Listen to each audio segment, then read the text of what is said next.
pacēlam mūsu efektivitāti apmēram 3,5 reizes, un tas ļauj mums ietaupīt elektroenerģiju šajā ražošanas posmā kaut kur 77%. Šobrīd pa visiem tiem mūsu 20 pastāvēšanas gadiem tā ir mūsu lielākā investīcija.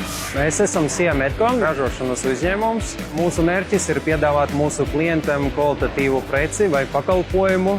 Mums ir nemitīgi jāseko līdzi ražošanas izmaksām. Pateicoties Altuma atbalstam, mēs energoefektivitātes projekta ietveros mēs nomainījām 2 vecus darbgaldus pret 1 modernu jaunu.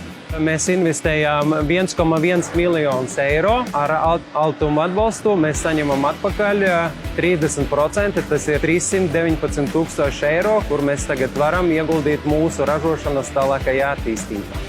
Elektrības cena ir kāpusi, tādēļ mēs sapratām, ka mums noteikti jāceļ mūsu energoefektivitāte. Mūsu uzņēmums darbojas ilgspējīgi, un man prieks par to, ka šīs iekārtas iegāde ļauj mums samazināt ietekmi dabai.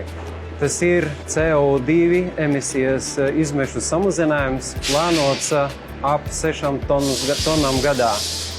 Man prieks, ka līdz ar to SIA Medcon paliek ne tikai energoefektīvāk, bet arī zaļāk. Tā mums bija pirmā pieredze realizēt projektus ar valsts atbalstu. Rezultāts ir ļoti labs, tāpēc ļoti iesaku citiem uzņēmējiem būt drosmīgākiem savu projektu attīstībā un noteikti pieteikties Altuma atbalstam.